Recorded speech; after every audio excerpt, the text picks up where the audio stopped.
నీళ్లు, రక్తపు మరకలు, ప్రాణాల విలువలేని బతుకులు దాగి ఉన్నాయన్న ఆరోపణలు తీవ్రంగా వినిపిస్తున్నాయి. నిబంధనలకు విరుద్ధంగా తవ్వకాలు, వరుస ప్రమాదాలు, వలస కార్మికుల మరణాలు, అధికారుల నిర్లక్ష్యం ఇవన్నీ కలిపి చీమకుర్తి క్వారీల చీకటి కోణంపై రాజ్ న్యూస్ ప్రత్యేక కథనం. ప్రపంచ మార్కెట్లో చీమకుర్తి గెలాక్సీ గ్రానైట్కు ప్రత్యేక గుర్తింపు ఉంది. అమెరికా, చైనా, యూరప్ సహా అనేక దేశాలకు ఎగుమతి అయ్యే ఈ గ్రానైట్ వేల కోట్ల రూపాయల వ్యాపారానికి కేంద్రంగా నిలిచింది. కానీ ఈ సంపద వెనుక కూలీల కష్టాలు, ప్రమాదాలు, ప్రాణ నష్టాలు దాగి ఉన్నాయనే విమర్శలు వినిపిస్తున్నాయి. ప్రతిరోజు వందల అడుగుల లోతైన క్వారీల్లోకి దిగే కార్మికులు ప్రాణాలను పణంగా పెట్టి పనిచేస్తున్నారని కార్మిక సంఘాలు చెబుతున్నాయి. సాయంత్రానికి సురక్షితంగా తిరిగి వస్తామన్న నమ్మకం కూడా లేకుండా కూలీలు జీవనం సాగిస్తున్నారనే ఆవేదన వ్యక్తమవుతోంది.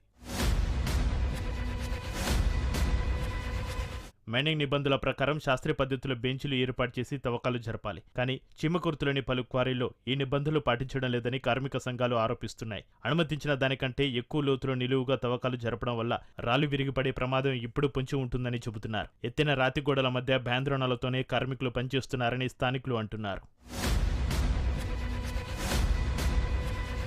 ఇటీవల కాలంలో చీమకుర్తి క్వారీలో జరిగిన ప్రమాదాలు పరిస్థితి తీవ్రతను చాటుతున్నాయి. కొన్ని నెలల వ్యవధిలోనే పలువురు కార్మికులు ప్రాణాలు కోల్పోయిన ఘటనలు చోటు చేసుకున్నాయి. ఇటీవల ఓ క్వారీలో భారీ గ్రానైట్ రాయి కూలిపోవడంతో 4 కార్మికులు మృతి చెందిన ఘటన స్థానికులను కలిచివేసింది. ఇలాంటి ప్రమాదాలు పునరావృతం అవుతున్నప్పటికీ భద్రతా ప్రమాణాలు ఖచ్చితంగా అమలు కావడం లేదని కార్మిక సంఘాలు ఆరోపిస్తున్నాయి.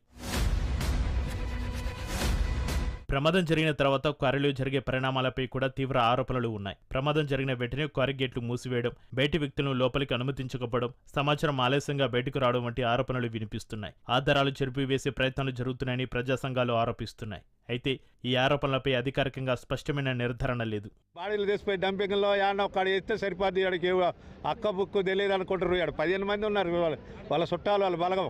అది మరీ దారుణంగా అట్లా చేస్తే ఎట్లా అని ఇక్కడికి తీసుకొచ్చి సెటిల్మెంట్ చేయాలి. ఓనర్ రావాలి, మేనేజర్ రావాలి. ఫస్ట్ క్లాసులు ఈ రకంగా చేస్తే ఏమన్నా డీడీఎంఎస్ చెప్పాలి. ఇవన్నీ డీడీఎంఎస్ ఎందుకు మైనింగ్లో ఇది దొంగతనంగా శవాన్ని ధరలిచ్చేది అక్కడికి ఒంగోలు ఇక్కడికే రావాలి కదా.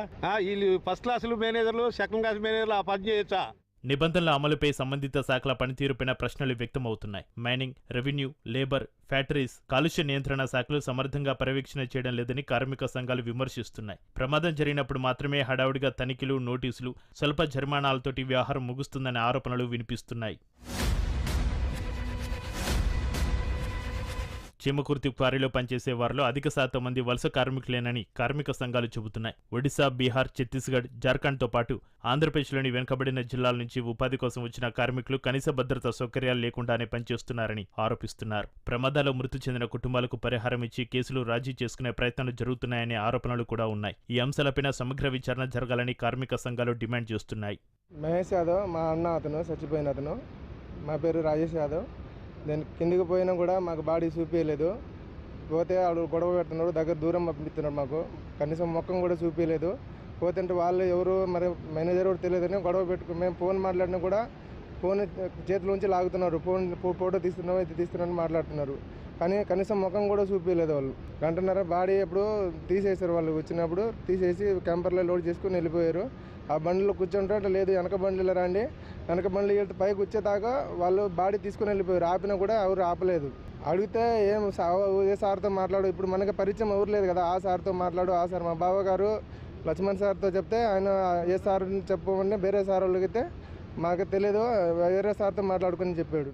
అడ్డగోలు తవ్వకాల వల్ల పర్యావరణంపైన కూడా తీవ్ర ప్రభావం పడుతుందని పర్యావరణవేత్తలు హెచ్చరిస్తున్నారు. భూగర్భ జలాలు తగ్గిపోవడం, గ్రామాల్లో భూమికి పగులు రావడం వంటి సమస్యలు పెరుగుతున్నాయని చెబుతున్నారు. ఇదే పరిస్థితి కొనసాగితే భవిష్యత్తులో మరిన్ని ప్రమాదాలు సంభవించే అవకాశం ఉందని నిపుణులు హెచ్చరిస్తున్నారు. అక్రమ తవ్వకాలపై కఠిన చర్యలు తీసుకుని కార్మికుల భద్రతకు ప్రాధాన్యం ఇవ్వాలని స్థానికులు కోరుతున్నారు. మాకు ఫోన్ ద్వారా తెలిసిన తర్వాత ఎక్కడ వచ్చిన తర్వాత కింద వరకే నడుచుకుని పోయేవరగా ఆల్రెడీ ఆ టర్నింగ్ వెళ్ళే వరకే ఆల్రెడీ బాడీ వాళ్ళు కెంపర్లో లోడ్ చేస్తే కనీసం అక్కడ డ్రైవర్ ఆపే వరకే ఎవరు వాళ్ళ మేనేజరు లేకపోతే ఫర్మెన్ వచ్చేవరకు బాడీ చూపెట్టాడు, లేదా పైకి ఆపుతావు. అప్పుడు వెనక బాడీలే అందరూ మనం వచ్చే వరకే ఇక్కడ బాడీ డైరెక్ట్ తీసుకుపోతే అయినా దానిలో బండిలో ఇన్ఛార్జ్ ఉన్నాడు లక్ష్మణ్కి చెప్పిన బండి ఆపు అంటే సరే ఆపుతాం. ఆయన కూడా కనీసం మా బామ్మడి వాళ్ళ బంధువులు ఎక్కడ 10 మంది ఉన్నారు. 10 మంది కనీసం దాని ముఖం కూడా చూపెట్టకుండా వాళ్ళు రౌడీ పని చేసి బాడీ తీసుకొని పోయి రిమ్స్లో పెట్టాడు. చీమకుర్తి గెలాక్సీ గ్రానైట్ ప్రపంచానికి సంపదను అందిస్తున్న ఆ సంపద వెనుక కార్మికుల ప్రాణాలపై తీవ్ర ఆరోపణలు వినిపిస్తున్నాయి. నిబంధనల ఉల్లంఘన, భద్రతా లోపాలు, వరుస ప్రమాదాలు, అధికారుల పర్యవేక్షణపైన వస్తున్న విమర్శల నేపథ్యంలో ప్రభుత్వ సమగ్ర విచారణ చేపట్టాలనే డిమాండ్ బలపడుతోంది. కార్మికుల భద్రతకు కఠిన చర్యలు తీసుకుని మైనింగ్ నిబంధనలు ఖచ్చితంగా అమలు చేయాలని ప్రజా సంఘాలు కోరుతున్నాయి.